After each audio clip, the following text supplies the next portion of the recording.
Two F-16 fighter pilots broke 20 years of military protocol for a woman in a gray hoodie reading a romance novel. She was not a general. Not a commander. Not anyone with a rank or a uniform or a name they should have known. She was a passenger in seat 23D. And when she spoke, they stopped everything. Call sign, Valkyrie. Before you watch full story, comment below from which country are you watching. Don't forget to subscribe for more amazing stories. It was a Saturday afternoon. May 18, 2019. The engines died at 18,000 feet. Both of them.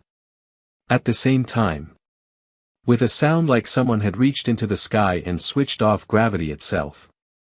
1 second, American Airlines Flight 447 was a perfectly controlled machine carrying 239 passengers from Seattle to Boston. The next second, it was a silent metal tube falling out of the sky while two pilots frantically tried to restart engines that had just swallowed an entire flock of Canada geese and turned $80 million worth of turbofan technology into useless scrap metal. And somewhere in seat 23D, a woman who had been reading a romance novel looked up, checked her watch with the quiet precision of someone timing a workout, and did something that would later be investigated by 3 federal agencies, analyzed by military strategists, and studied at every aviation school in North America. She stood up. Walked to the cockpit door while the aircraft was still falling. And said 7 words that made 2 F-16 fighter pilots break 20 years of protocol. Tell them Valkyrie is on board. The sky above Seattle was the kind of blue that made you forget bad things could happen. Clear. Wide. Perfect. At 2:17 p.m., American Airlines Flight 447 lifted off the runway at Seattle-Tacoma International Airport. Its nose pointed east. Its destination was Boston Logan. 5 hours and 32 minutes away. The Boeing 787-9 Dreamliner climbed smoothly. 239 passengers sat inside. 8 crew members moved through the aisles. The cabin smelled like coffee and recycled air. Babies cried for a moment. Then stopped. People put in their earbuds. Opened laptops. Ordered drinks. Everything was normal. Everything was routine. Nobody looked at seat 23D. Row 23 was in economy class. Left side of the aircraft. 4 seats across. In 23A, a teenage girl named Emma was already asleep. Her head rested against the window. Her mouth was slightly open. In 23B, a businessman named Robert was reading emails on his phone. He was trying to finish before the Wi-Fi cost money. In 23C, a young mother named Lisa held a toddler on her lap. The kid was squirming. Lisa was digging through her bag for an iPad. Her hands were fast and desperate. In 23D sat a woman. She was reading a book. The cover showed a shirtless man and a woman in a ball gown. A romance novel. The kind women read on airplanes and trains when they want to disappear for a few hours. The woman in 23D looked like someone you would never remember. Early 40s, maybe. Hard to say exactly. About 5 feet 8 inches tall. Lean body. Not gym fit. The kind of fit that came from years of hard use, not from a treadmill. Short dark blonde hair. No makeup. No jewelry. Not even earrings. She wore jeans. A plain gray t-shirt. A black zip-up hoodie. White sneakers with real dirt on them. She could have been a teacher. A nurse. A middle manager from Ohio. A librarian.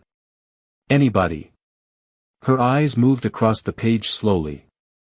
She turned the page. Sipped her Diet Coke. Looked out the window for a moment. Looked back at the book. Robert had glanced at her during boarding. His eyes moved past her in half a second. Not worth looking at. Lisa never looked at her at all. The flight attendants gave her a Diet Coke with the same smile they gave everyone. Her ticket said, Peterson. Consultant. Portland, Oregon. That was true. Technically. She did consult. She did live in Portland. But calling her a consultant was like calling the Pacific Ocean a puddle. Accurate. Missing the point entirely. Her full name was Major Alexis Peterson. United States Air Force. Retired. Age, 42. She had flown F-16 Fighting Falcons for 16 years. Not just flown. Mastered. Dominated. Owned. She joined the Air Force at 22. Flight school at 24. F-16 qualification at 25. By 30, she had logged 2,400 flight hours. She had flown 387 combat missions over Iraq and Afghanistan. She had returned from every single one. By 35, she was an instructor pilot at Nellis Air Force Base in Nevada. She taught weapons school. The best of the best came to her. She made them better. She earned her call sign in 2009. Her wingman's F-16 took a missile hit over Afghanistan. Engine fire. Controls failing. He was going to have to eject over hostile territory. In the dark. In the mountains. Alone. Alexis got on the radio. She talked him through everything. Every input. Every adjustment. She flew formation with him for 43 minutes through mountain air at night. She could not touch his controls. She could not fly for him. She could only talk. But her voice was steady and clear and calm. She coached him down to a 3,000-foot dirt strip at a forward operating base. A strip not designed for F-16s. A strip barely long enough. A strip in the dark. He landed. He walked away from the aircraft. The ground crew radioed back to base. Someone said, whoever that pilot was, she guided him down like a Valkyrie bringing a fallen warrior home. Impossible landing. Perfect coaching. The name stuck forever. Valkyrie. For the next 9 years, she was Valkyrie. She became a legend in the Air Force. 2 generations of fighter pilots trained under her. Her students flew for the Thunderbirds. Led squadrons. Commanded wings. Flew missions she never knew about. When pilots were in trouble in the air, they asked for Valkyrie. Then, 3 years ago, she retired. Not because she had to. Because she chose to. She had looked at herself in the mirror one morning and realized something. She did not know who Alexis was anymore. She only knew Valkyrie. The mission. The cockpit. The radio. The adrenaline. She needed to find out if a person existed underneath the call sign. So she filed her retirement papers. Moved to Portland. Started a small consulting business helping aerospace companies improve their pilot training programs. Traded her flight suit for jeans. Traded the cockpit for conference rooms. Traded the sky for the ground. Most days it felt like living in black and white after a lifetime of color. But it was quiet. Safe. Predictable. Everything combat flying had never been. Today she was flying to Boston for a Monday morning meeting. Some defense contractor wanted her input on simulator design. Boring work. Good money. She had boarded Flight 447 with her romance novel and her small backpack and her perfect anonymity. She planned to read until page 200. Maybe sleep for 2 hours. Watch a movie. Land in Boston. Do the job. Fly home Wednesday. Just another trip. Just another Saturday. 34 minutes after takeoff. The aircraft was at 18,000 feet and climbing toward its cruising altitude of 37,000 feet. The sky outside was clear. The flight was smooth. The autopilot was doing most of the work. Alexis was on page 89. The Duke had just proposed to the governess. She had seen this moment coming since page 12. Lisa's toddler was finally quiet. The iPad had worked its magic. Robert was still typing emails. His face was pale from screen light. Emma was still asleep. Everything quiet. Everything ordinary. Then Alexis felt it. Thud. Not loud. Not heard with her ears. Felt. Through the floor.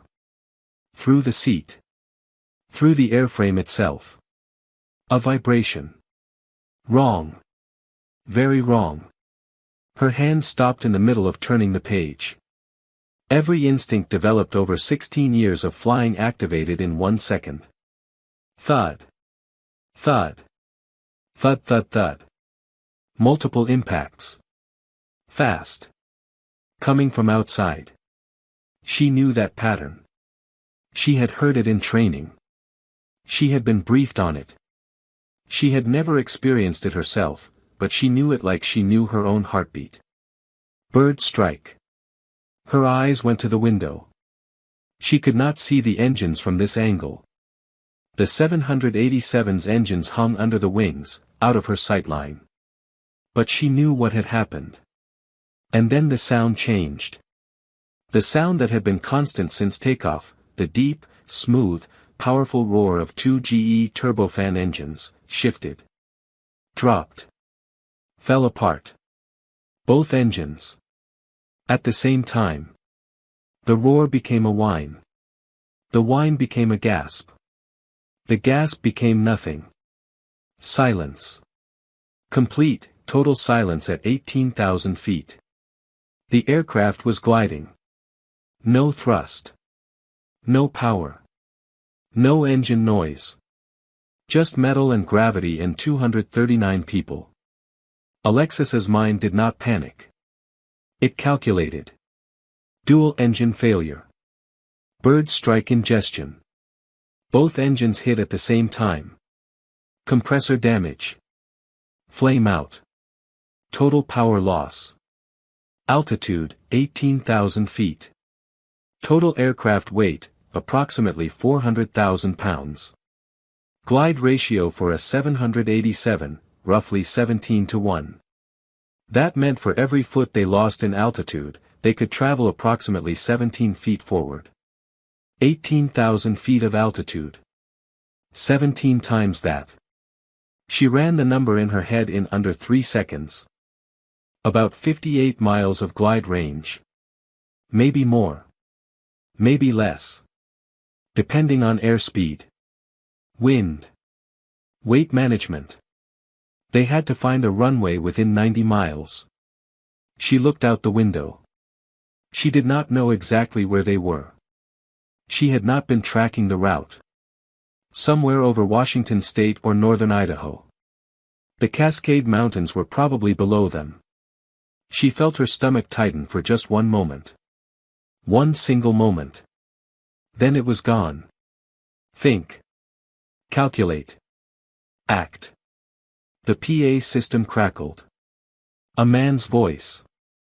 The captain. Calm but tight. Like a spring being compressed.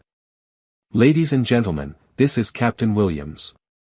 We have experienced a dual-engine bird strike. Both engines are currently offline.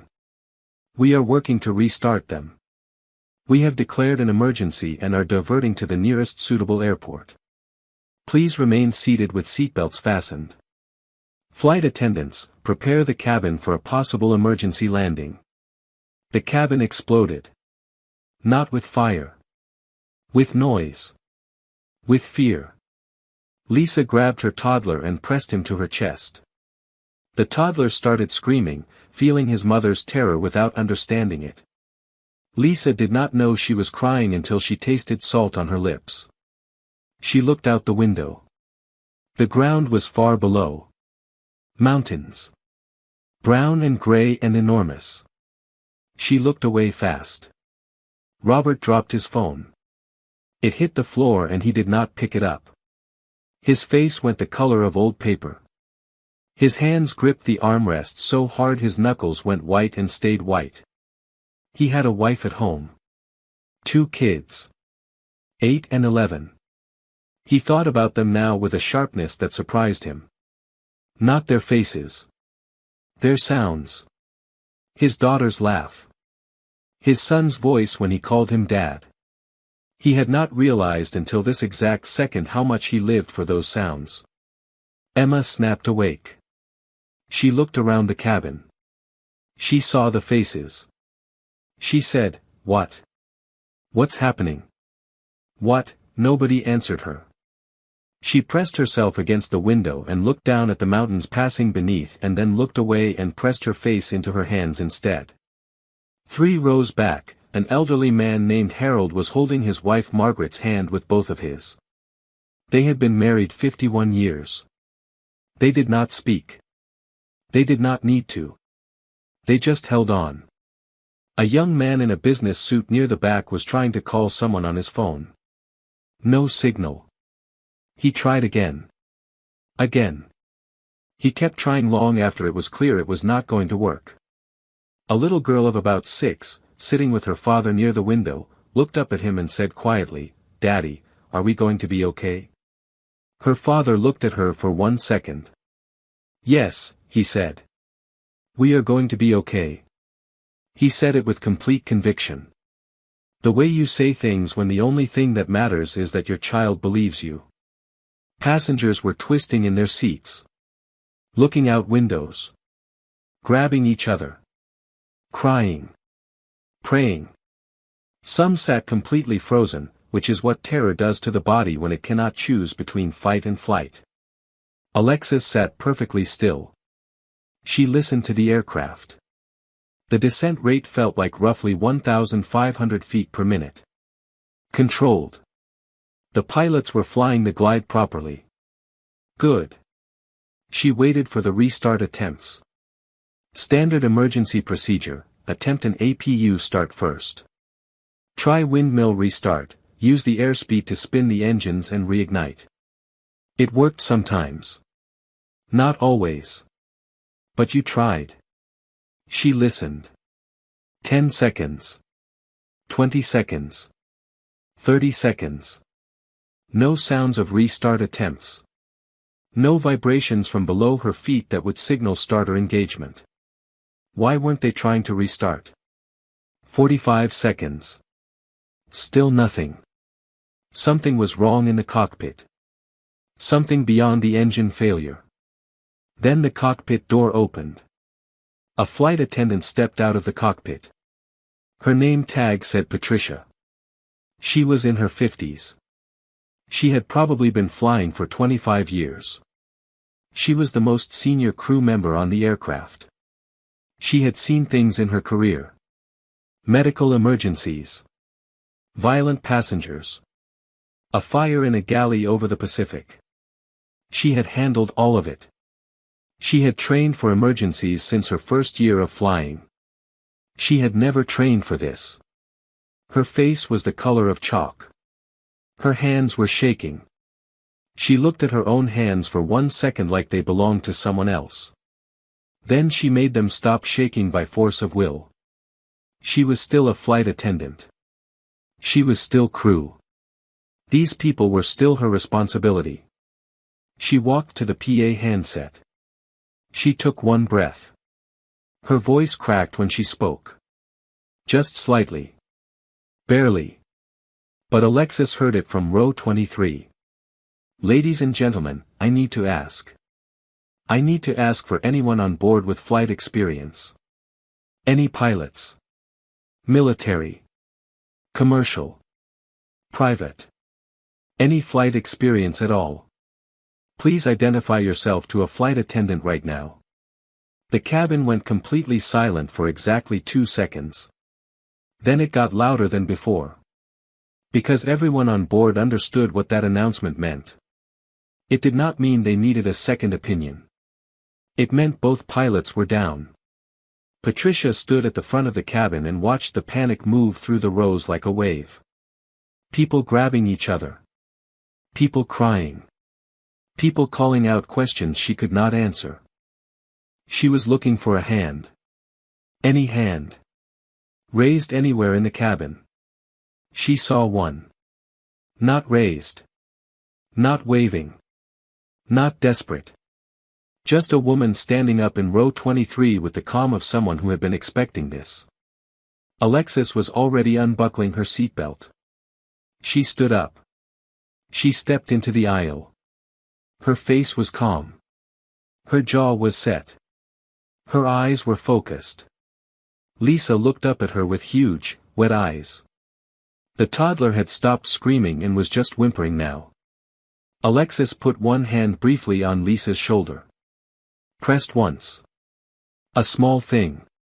A steady thing. Then she walked forward.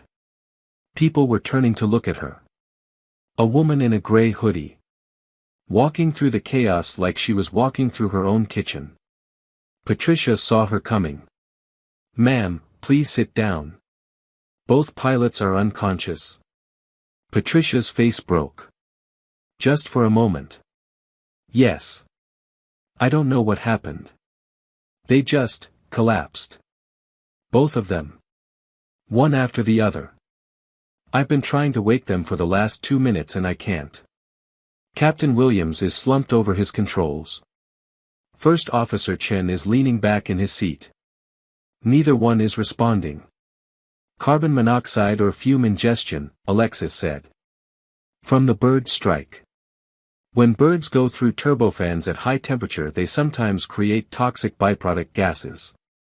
Bleed air can carry it into the cockpit. It happens fast. They would have had almost no warning." Patricia stared at her. "Are you a pilot?" "I was. Air Force. F-16s. 16 years. I need to get into that cockpit right now." "You flew fighter jets?" "This is a 787. It's completely different." "I know. I have never flown a 787. But I know how aircraft work. I understand flight dynamics, emergency procedures, and ATC communication.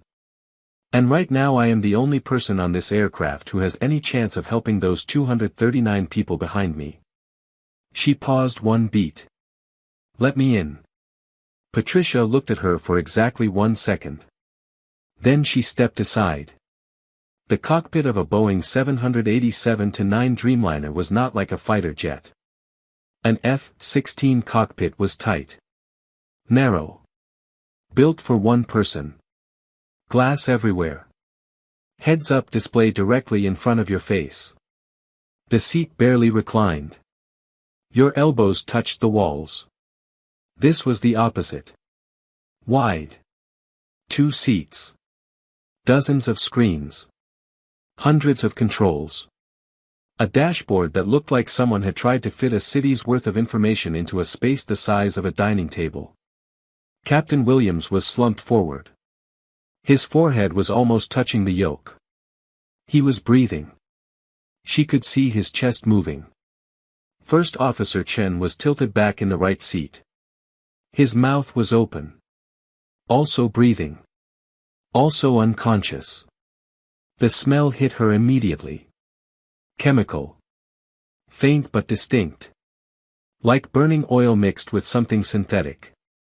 She stepped over Williams's legs and dropped into the left seat. The aircraft was in a controlled glide. The autopilot was partially engaged, it was maintaining heading and wings level, but it could not control altitude without engine power. The altimeter was scrolling down.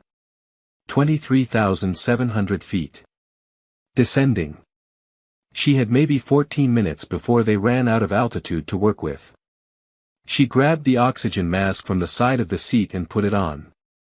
Fresh oxygen. Clear head. Then she looked at the screens.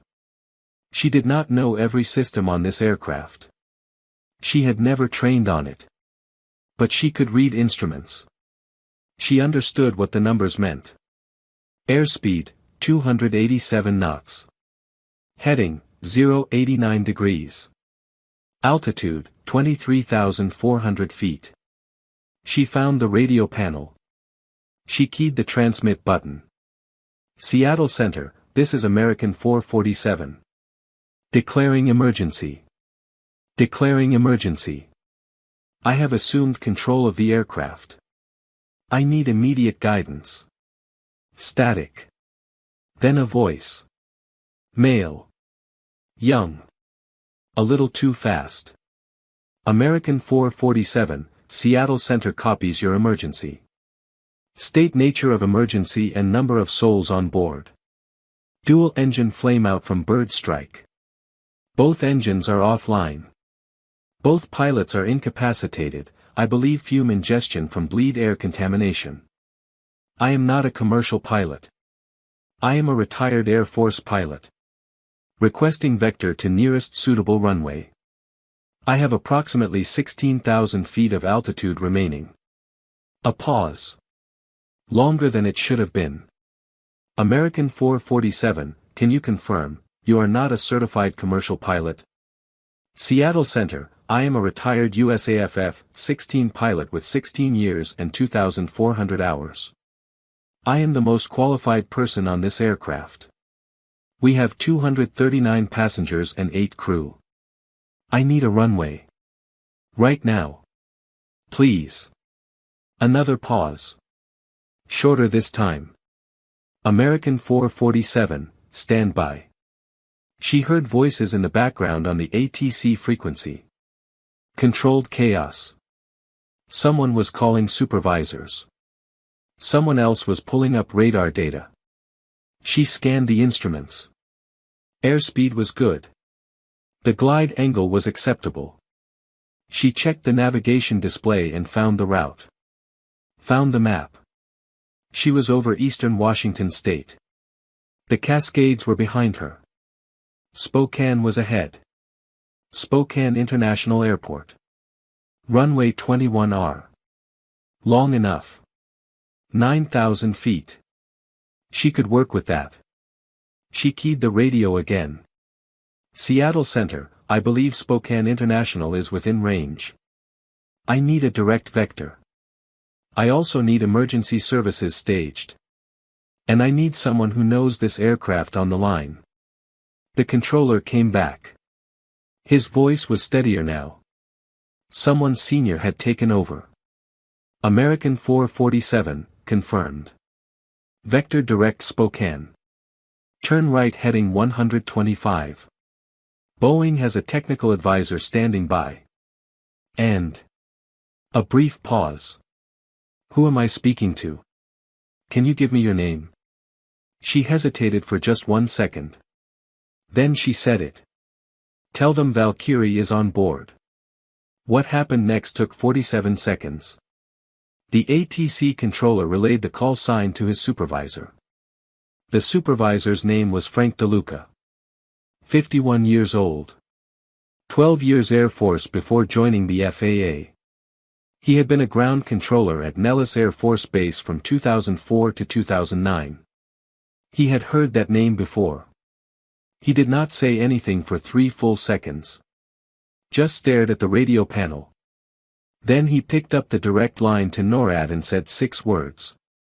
Scramble 2. American 447. Valkyrie is aboard.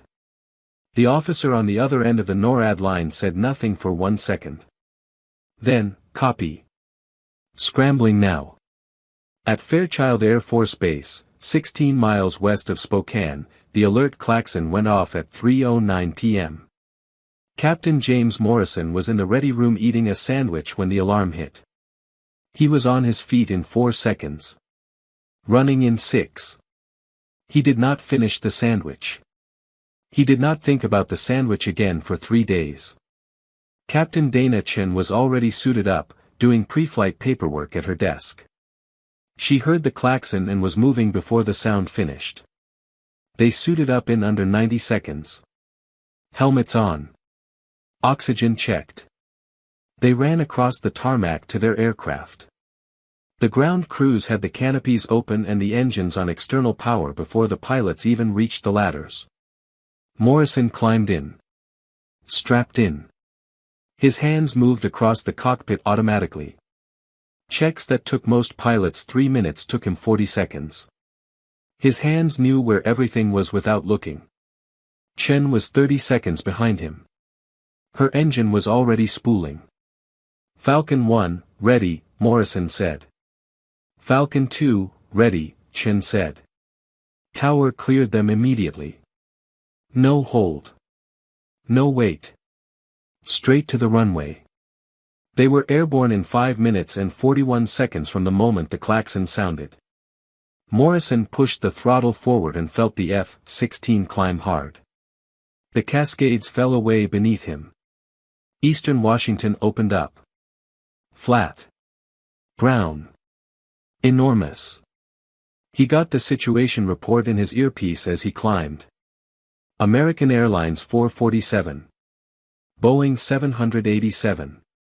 Dual engine failure. Both pilots incapacitated. Aircraft being controlled by a passenger. Call sign, Valkyrie. Morrison heard that last part and his hand stopped moving for exactly 1 second. Valkyrie. He had been at Nellis for 2 years as a junior pilot. He had never met her. She had retired before he arrived. But every instructor he had trained under had a Valkyrie story. Every single one. The name came up in briefings and debrief rooms and late-night conversations in the ready room like a reference point. Like a standard. Would Valkyrie have made that call? Would Valkyrie have held that altitude? He had always thought the stories were exaggerated. The way legends always get exaggerated. He was about to find out. He pushed the throttle harder. Climbed faster. The ground fell away. He came alongside American 447's left wing at 12,000 feet and saw the Boeing from outside for the first time. Gliding. Engines cold and dark. No thrust. No smoke. No visible damage from here. Just a massive aircraft moving silently through clean air at 240 knots. Wings perfectly level. Descent rate perfectly controlled. Someone inside that aircraft knew exactly what they were doing. He keyed the military frequency. American 447, Falcon escort in position. Please confirm status. The voice that came back stopped him completely. Calm. Flat. Professional. Zero emotion. The voice of someone who had spent 16 years on radio in the most dangerous situations possible. Falcon 1, American 447. I have aircraft control. Both pilots incapacitated. Dual engine flame out. Gliding toward Spokane. Approximately 14 minutes to touchdown. Gear will be manually deployed at 3,000 feet. Morrison said nothing for 3 full seconds. He looked at the Boeing beside him. Enormous. Silent. Falling slowly through clear afternoon air with 239 people inside. Then he came back on a private channel to Chen. His voice was very quiet. Ghost. That voice. Do you recognize that voice? Chen was silent for 2 full seconds. That's impossible. Ghost. James. That is not possible. She retired. I know she retired. James. Morrison broke protocol. He switched back to the main frequency. American 447, this is Falcon 1. I need to ask you something directly. Are you Valkyrie? The response took 4 seconds. Confirmed. Now stop talking and help me get these people down safely. What happened next was not standard procedure. Morrison and Chen both broke radio silence protocol that had been established over 20 years of military aviation. They both keyed their personal channels simultaneously. And they both said the same thing to their respective ground commanders. Valkyrie is on the aircraft. She has control. We are her wingmen now. Standing by for her orders. The response from both ground commanders was the same. Confirmed. All units defer to Valkyrie. She leads. 20 years of military protocol, suspended. Because of 7 words. Because of one name. Alexis had 12 minutes. 12 minutes to learn a 787's gear system, manage a power-off approach, and put 400,000 pounds of metal onto a runway she had never seen in an aircraft she had never flown. She asked Boeing's technical advisor everything she needed to know. The Boeing rep came on the line, a man named David Park, 43 years old, 15 years with Boeing's commercial flight technical support. He had talked pilots through emergencies before. But never this. Valkyrie, Major Peterson, the 787 manual gear extension is a gravity drop system. You remove the panel on the floor between the 2 pilot seats. There is a handle. You pull it. The gear drops by gravity. It will lock down and show 3 green lights on the panel above your head. Copy. Hydraulic brakes. Primary hydraulics will still function from the stored accumulator. You have approximately 5 full brake applications. Use them carefully. Do not pump. Apply steady pressure once you are on the runway. Spoilers. Ground spoilers will deploy automatically on touchdown. But verify the lever is in the armed position. It's to your left, on the throttle console. White lever with a red stripe. She found it. Armed. Copy. Your approach speed should be no less than 162 knots. If you go below 145 knots you lose control authority. Do not let your speed drop. What's my flap situation without hydraulic power? You have partial flap extension available from the alternate system. Left side console, gray handle. Extends to approximately 25 degrees. Not full flap. Your approach will be faster than normal. Plan accordingly. Copy. Extend alternate flaps to 25. She worked the handle. Felt the aircraft's nose pitch up slightly as the flap drag changed. She pushed the yoke forward to compensate. Adjusted trim. American 447, Spokane Airport is at your 12 o'clock, 31 miles, the controller said. Copy. Altitude. You are at 9,200 feet. She ran the numbers. 9,200 feet. 31 miles to the runway. She needed to descend from 9,200 feet to runway elevation which was roughly 2,400 feet. That was about 6,800 feet of altitude to lose over 31 miles. She needed a glide path of about 200 feet per mile. She was close. Very close. But the numbers were tight. Very tight. Falcon 1, are you on my left wing? Affirmative. Left wing, 500 feet separation. I need you to call my altitude every 1,000 feet until I hit 5,000. Then every 500 feet. Copy, Valkyrie. Standing by. On the main ATC frequency she could hear the traffic being cleared. Spokane approach was clearing every aircraft out of the pattern. Emergency vehicles were being staged. Fire trucks. Ambulances.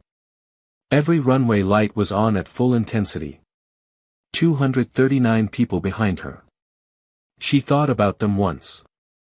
One single time. Not with fear. With clarity. They were her responsibility now. She had brought missions home before. She had talked pilots down from the edge before. This was different. She was not coaching someone else. She was the one in the seat. But the principle was the same. Fly the aircraft. Trust the training. Do the work. 10,000 feet, Falcon 1 called. Copy. She was doing 265 knots. Too fast for a landing but necessary to maintain glide efficiency at this altitude. She would bleed speed on final. In the back of the aircraft, Patricia was managing the cabin. She had put on her most authoritative voice and told people exactly what to do. Seats upright. Tray tables up. Shoes off. Brace position briefed. She had distributed brace position cards. She had walked the aisles twice.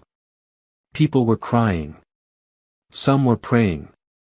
Some sat perfectly still with their eyes closed. Lisa was holding her son so tightly he had stopped squirming entirely. She was whispering something in his ear. Something quiet and continuous. Robert had his eyes open and was staring at the seat back in front of him. He had stopped shaking. Sometimes terror goes so deep it comes out the other side as stillness. Emma had her hand in Robert's hand. She did not know him. He did not know her. It did not matter. 9,000 feet. Alexis found Spokane on the navigation display. She adjusted heading slightly right. Lined herself up with runway 21R. She could see it. Barely. A thin gray line at the edge of a city on a clear afternoon. Getting larger. 7,000 feet. She started a slow turn. Positioning herself for a long straight-in final approach. She needed the longest possible approach path. No steep turns. No energy losses. Falcon 2 moved to her right side. Both fighters flanking her now. Like a guard of honor. Like wings on either side. 6,000 feet.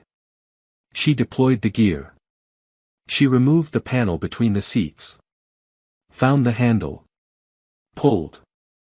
She heard the gear doors open. Heard the main gear fall. Felt the aircraft shudder as 400,000 pounds of aerodynamics changed shape in an instant. Thunk. Thunk. Thunk-chunk. 3 green lights. Gear down. Gear locked. American 447, gear confirmed down visually, Falcon 1 said. 3 green on our scope 2. She trimmed for the new drag profile. The aircraft wanted to pitch forward. She held it. Adjusted trim. Adjusted again. Found the balance.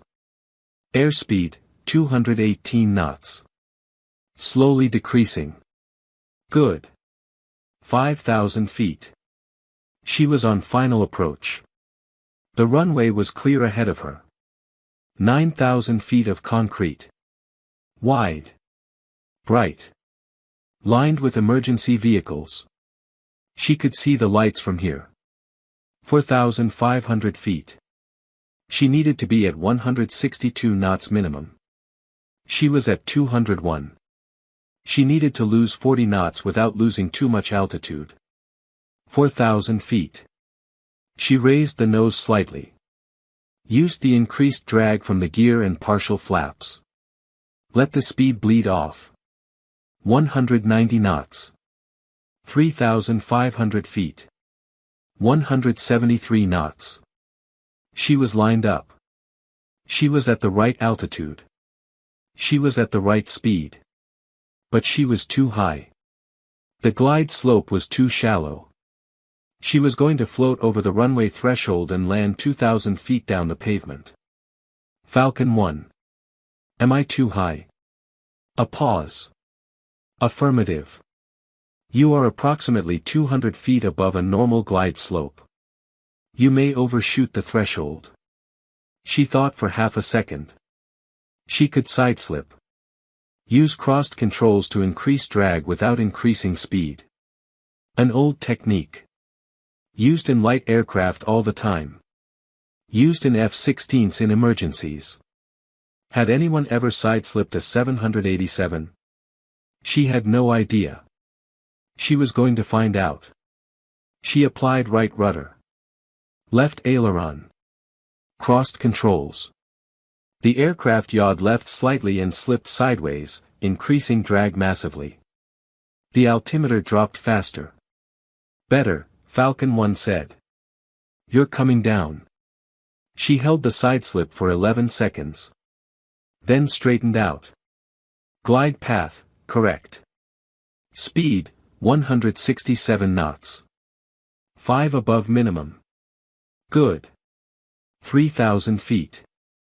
The runway threshold was a mile ahead. Maybe less. 2,500 feet. The world outside the windscreen was all runway now. Nothing else. Just concrete and lights and distance shrinking fast. 2,000 feet.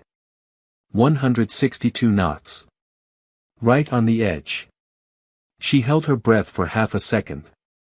Then released it. Falcon 1, Falcon 2. Break off. Give me room. Thank you for staying with me. Valkyrie. Falcon 1's voice was tight. It was an honor. Both fighters peeled away. Left and right. Clean breaks. Like a formation display at an airshow. Like they had practiced it together for years.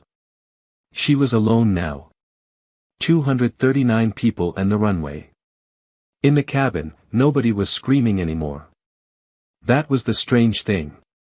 For the first 15 minutes, people had cried and prayed and grabbed each other. But now, in the final minutes, the cabin had gone quiet. The kind of quiet that has weight to it. The kind that settles over people when they have run out of things to say and all that is left is waiting. Lisa had her son on her lap. She was not crying. She had cried everything out. Now she was just holding him. His small face was pressed against her shoulder. He had fallen asleep. She could feel his breath on her neck. Warm. Slow. Regular. She focused on that. Just that. In and out. In and out. Robert had his eyes closed. His lips were moving slightly. He was not religious. He had not prayed since he was 8 years old. He did not know what he was saying now. Words. Just words going somewhere. Going anywhere. Emma had her phone in her hand. The screen was black. No signal at this altitude. She was staring at it anyway. There was a photo on her lock screen. Her mom and dad at the beach last summer. Her dad had a terrible sunburn and was laughing about it. She was looking at that photo like it was oxygen. Patricia walked the aisle one final time. She checked every row. Every face. Every seatbelt. She had done this her entire career. She had walked aircraft aisles 10,000 times. She had calmed frightened passengers over bad turbulence and rough landings and medical emergencies. She had never walked an aisle like this. She stopped at row 23. The seats where the woman had been sitting. Seat 23D. The aisle seat. Empty now. The romance novel was still there. Left on the seat. The cover showed a shirtless man and a woman in a ball gown. Patricia picked it up. She held it for a moment. Then she set it back down carefully. Like it was important. Like it belonged to someone who was coming back for it. She walked to the front of the cabin. She picked up the PA handset. Her voice was steady. She had decided it would be.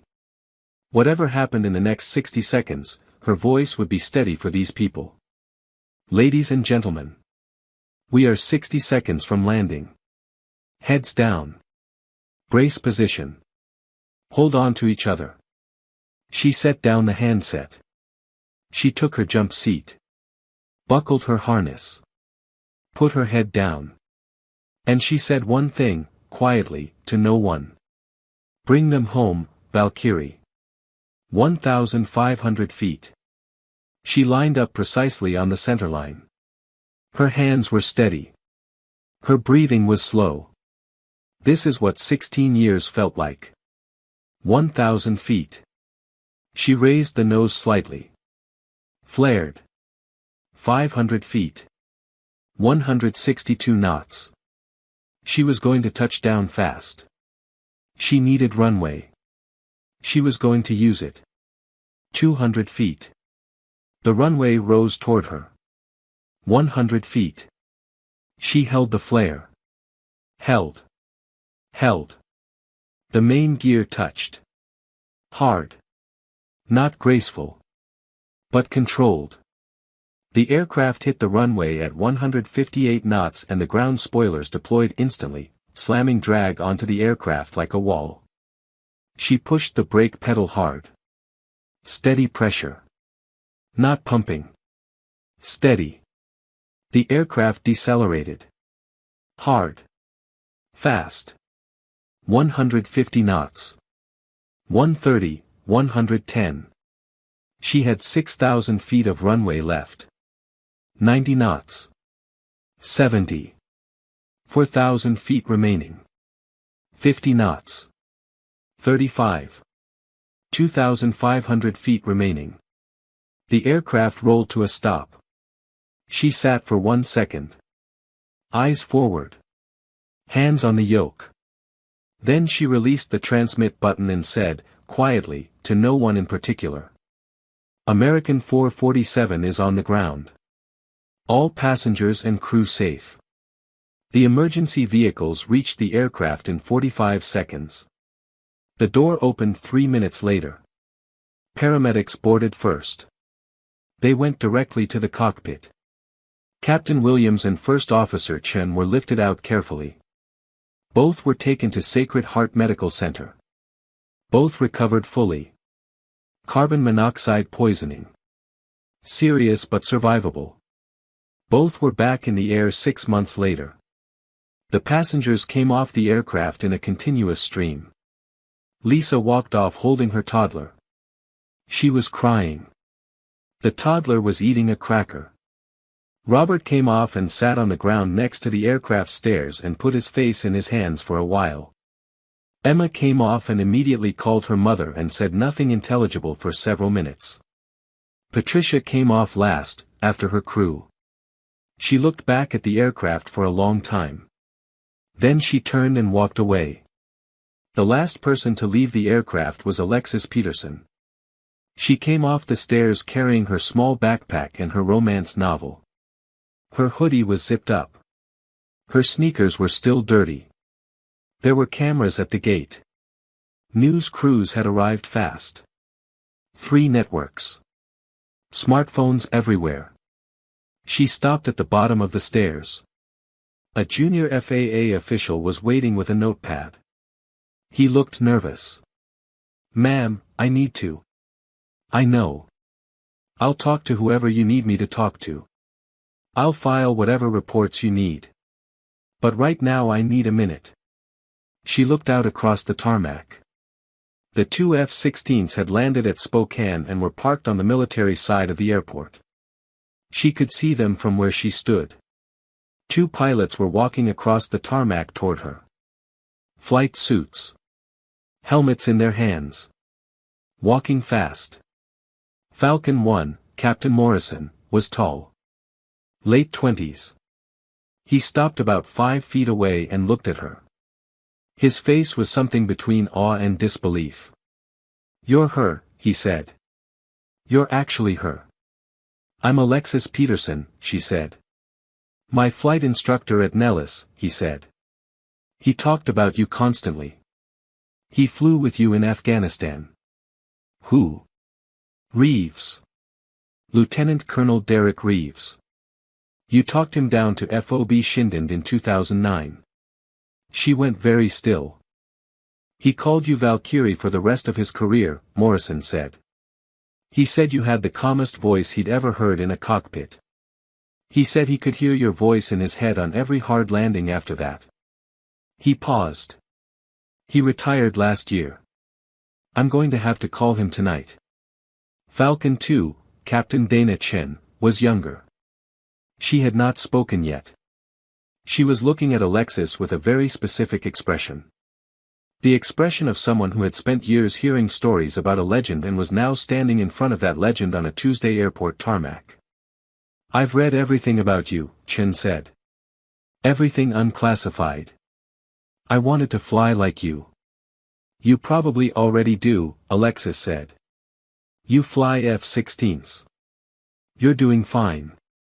How did you land that aircraft?" Chen said. "You've never flown a 787. "I've never flown 239 people before either," Alexis said. "You figure it out." Chen looked at her. How were you so calm?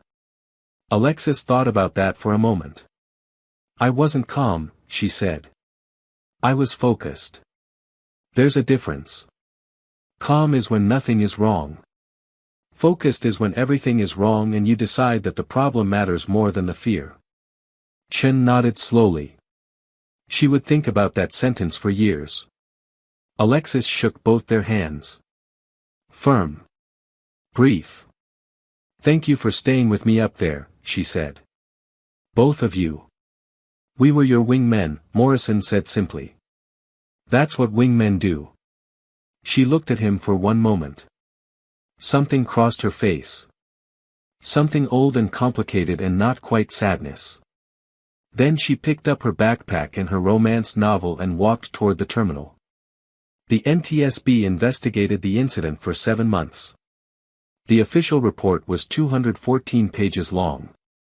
The key findings were: 1. American Airlines Flight 447 experienced a catastrophic dual-engine flameout caused by ingestion of a large flock of Canada geese at 28,000 feet during the climb phase. 2. Both pilots were incapacitated by toxic fume ingestion carried through the bleed air system from the compromised engines. The incapacitation occurred within approximately 90 seconds of the engine failure and left the aircraft without any qualified crew in the cockpit. 3. The aircraft was successfully landed at Spokane International Airport by a passenger identified as Major Alexis Peterson, retired, USAF, with no fatalities and no serious injuries among the 239 passengers and 8 crew members.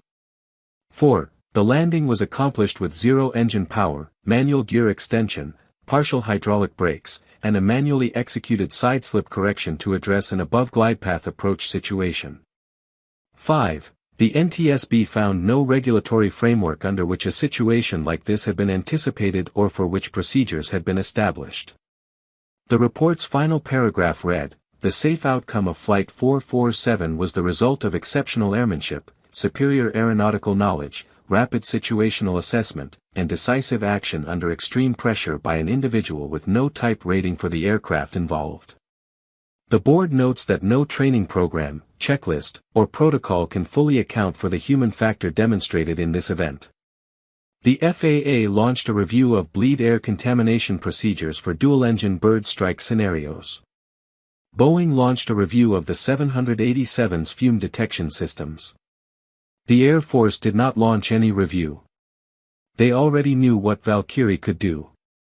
Alexis gave her official statements. All of them. Federal Aviation Administration. National Transportation Safety Board.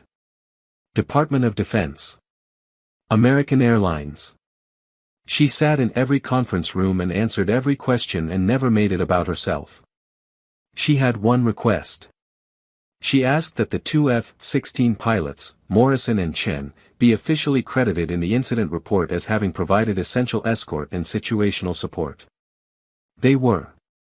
2 weeks after the landing, the FAA invited her to speak at their annual safety symposium in Washington. She almost declined. She went. The room held 400 people. Pilots. Controllers. Engineers. Safety officers. Government officials. She stood at the podium and looked at them. She was wearing jeans. A white button-down shirt. No makeup. No jewelry. She spoke for 11 minutes. She did not talk about the bird strike. She did not describe the glide or the gear deployment or the sideslip. She did not describe the moment of touchdown. She talked about the training. Everything that happened on that aircraft was the result of hours that were logged years before, she said. Every checklist I remembered. Every system I understood. Every decision I made. None of it happened on that airplane. It happened in simulators at Nellis. It happened in briefing rooms at Langley. It happened in the air over Nevada at 3 in the morning when nobody was watching, and the only reason to do it right was because the habit of doing it right was more powerful than the option of cutting corners. She paused. The emergency lasted 18 minutes. The preparation lasted 16 years. That ratio is the only lesson I have. I cannot give you anything else. She stepped away from the podium. The room sat quiet for 2 full seconds. Then it stood up. All 400 of them. She did not smile. She nodded once. The kind of nod that means, I see you. That's enough. Then she picked up her jacket and walked out. On the flight home to Portland, she was in seat 23D again. Different aircraft. Different flight. Same seat number by coincidence. She had a new romance novel. The cover showed a woman standing alone on a cliff. The sea below was dark and enormous. She opened to page 1. The man next to her, 50s, gray suit, laptop open, glanced at her once. His eyes moved past her without registering anything. She turned the first page. The engines hummed. The aircraft lifted. She looked out the window as Seattle fell away beneath her and the sky opened up, wide and blue and impossibly clear. She stayed there for a moment, looking at it. Then she turned back to the page. Just another woman on a plane. Reading a book. Going home. 3 weeks after the Spokane landing, a letter arrived at her Portland consulting office. No return address. Postmarked Nellis Air Force Base, Nevada. Inside was a single sheet of paper. Handwritten. Neat, military cursive. Valkyrie. I heard what you did. I wasn't surprised. You talked me down to a 3,000-foot dirt strip at night in the mountains 10 years ago. You put a commercial airliner on the ground at Spokane last month with no engines and 239 people behind you. I told my students about you for 9 years. I told them, if you're ever in trouble in the air, if everything is failing and you cannot see a way out, stay calm. Do the work. Trust the training. The training is always there even when nothing else is. I should have also told them, if you're very lucky, someone like Valkyrie will come on the radio. I hope you're well. I hope Portland is treating you right.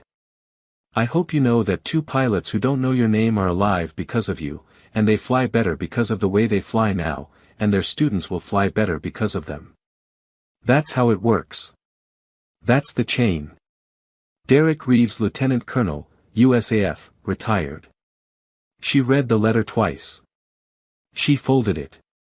She put it in the desk drawer where she kept the things that mattered. Then she went back to work. But some evenings, when the consulting work was done and Portland was quiet outside her window, she would open that drawer.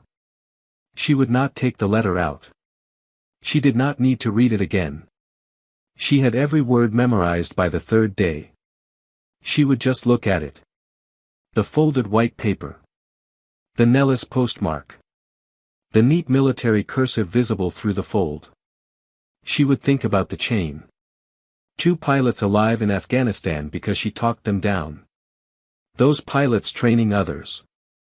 Those others flying missions, teaching students, bringing people home. A chain of hands reaching forward through time, each one steadier because of the one behind it. She thought about seat 23D. She had gone back to being invisible. The consulting work. The conference rooms. The gray hoodies and dirty sneakers. Nobody at the grocery store knew. Nobody at the coffee shop knew. The man who lived in the apartment above hers did not know. She was just Alexis again. Most days that felt like enough. Some days it felt like more than enough. Because she knew something now that she had not fully understood when she filed her retirement papers 3 years ago. She had thought Valkyrie was something she had been. A version of herself she was leaving behind. She was wrong. Valkyrie was not a call sign. It was not a rank. It was not something the Air Force had given her and the Air Force could take back. It was the thing she did when 239 people needed someone to be calm. It was the voice on the radio when everything else went silent. It was always going to be there. Underneath the hoodie. Underneath the anonymity. Underneath the romance novels and the Diet Coke and the forgettable face in seat 23D. Waiting. For the next time someone needed bringing home.